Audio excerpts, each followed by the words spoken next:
السلام علیکم جی۔ آج ہم جس شہر کی جس قصبے کی بات کرنے جا رہے ہیں نا، یہ اس کے بارے میں بہت کم لوگوں کو پتا ہوگا سوائے ان لوگوں کے جو ادھر رہتے ہیں۔ قدیم زمانے میں پانی کا اہم مقام تھا یہ۔ اس علاقے کو صحرائی قبائل جو ہے نا پانی کے حصول کے لیے استعمال کرتے تھے، جس کی وجہ سے اس کی آبادی بڑھتی گئی۔ بصرہ اور بحرین کے وہ لوگ جو مکہ مکرمہ حج کے لیے جاتے تھے وہ اسی جگہ سے گزر کے جاتے تھے۔ اسے قافلوں کے لیے پڑاؤ بھی اسی جگہ پہ ہوتا تھا۔ یعنی آج کا چھوٹا سا شہر کبھی سفر اور قافلوں کے لیے ایک اہم جگہ ہوا کرتا تھا۔ سعودی عرب کے شمال مشرق میں کویت اور عراق جانے والے راستے اسی کے قریب سے گزر کر ہو کر جاتے تھے۔ 1960 تک یہاں بارڈر اور کسٹم اسٹیشن بھی موجود تھا۔ یعنی کہ بات ہو رہی ہے قریۃ الاولیاء۔ اس کا خوبصورت نام اور خوبصورت علاقہ جو مزروں اور کھیتوں کھلیان سے بھرپور ہے۔ تقریباً 2000 سے زیادہ کھیت مزرے اس کے ارد گرد پائے جاتے ہیں۔ زراعت بھی اس علاقے کی خاص پہچان ہے۔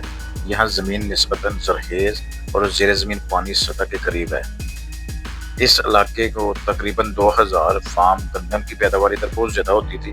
ابھی تو حکومت نے پابندی لگا دی تھی پانی نکالنے پہ، ورنہ ادھر گندم بہت زیادہ ہوتی تھی۔ شہر میں داخل ہونے سے پہلے ہی سڑکیں خوبصورت، کشادہ اور صاف ستھری اور خاص طور پر ٹریڈیشنل کھجوروں کے ساتھ ان کو سجایا گیا ہوا ہے۔ شہر کا مین مرکزی روڈ ہے جو ریاض شہر کی طرف جاتا ہے، اسی لیے اس پر ریلوں اور ٹریفک کی بہت زیادہ تعداد ہوتی ہے۔ اب ہم گزر رہے ہیں شہر کے سینٹر سے۔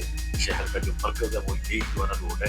اس کے دونوں سائڈوں پہ خوبصورت دکانیں، شاپس، مارکیٹیں، پیٹرول پمپ اور بینک وغیرہ بنے ہوئے ہیں، اور چھوٹی سی اس میں ایک سبزی کی مارکیٹ بھی ہے جس میں تازہ سبزی، پھل و فروٹ اور اس کے علاوہ آپ کو ہر قسم کا گوشت، مچھلی، ہر قسم کی کھانے والی چیزیں ملیں گی۔ سامنے نظر آنے والا ایک تاریخی اور پرانا قلعہ ہے جس کا نام قصر عالی ہے۔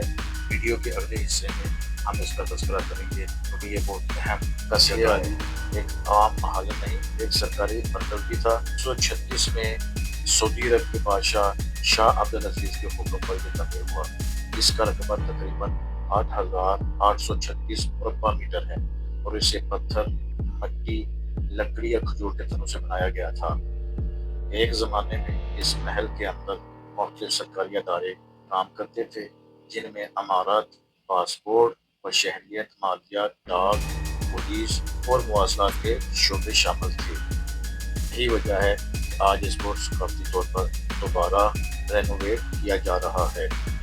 اس شہر میں زیادہ تر لوگ پاکستانی، بنگلہ دیشی اور ہندی مزدوری اور اپنے دکانیں بنا کر رکھے ہوئے ہیں۔ سامنے نظر آنے والی یہاں کی چھوٹی سی سبزی مارکیٹ ہے اور مچھلی کو سب کچھ ملتا ہے۔ کیسے ہو سکتا ہے کہ ہم کسی شہر میں جائیں اور ہمارے ادھر لوگ دوست احباب نہ ہوں؟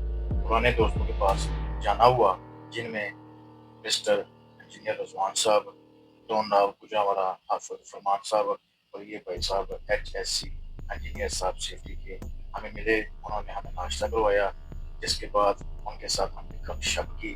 گپ شپ کرنے کے بعد ان سے الوداع کیا اور پھر اپنے اگلے مقام۔ اس شہر میں ہوٹلز بہت کمی ہے۔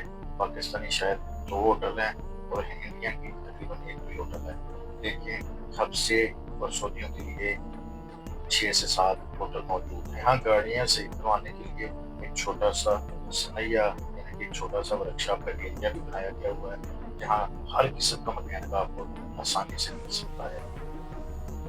یہ سامنے جو آپ کو نظر آ رہی ہے یہ سب سے بڑے راؤنڈ اباؤٹ ریلوے سے ہوتے ہیں، تو اسی کے ساتھ میں بلدیہ کا کیمپ، بلدیہ کی عمارت ہے جہاں سارے کام و کاج ہوتے ہیں۔ ابھی یہ بھی رینوویٹ ہو رہا ہے۔ یہ اس کا ابھی ہم واپسی کی طرف نکلے ہیں کیونکہ ہم نے جانا تھا، واپسی آ گیا، اس لیے ہم نے گاڑی کا رخ کیا ناریہ کی طرف اور اپنی سپیڈ پکڑی۔ دوستو اگر ہماری ویڈیو آپ کو اچھی لگے یا اس میں کوئی کمی کوتاہی نظر آئے تو کائنڈلی ہمیں کمنٹس میں آپ بتا سکتے ہیں تاکہ ہم اگلی ویڈیو میں وہ کمی دور کرنے کی کوشش کریں.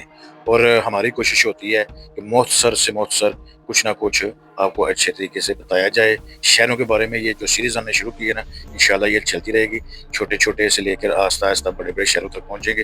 آپ کی سپورٹ درکار ہے, ہمارے ساتھ جڑے رہیں, انشاءاللہ آپ کو مزہ آئے گا.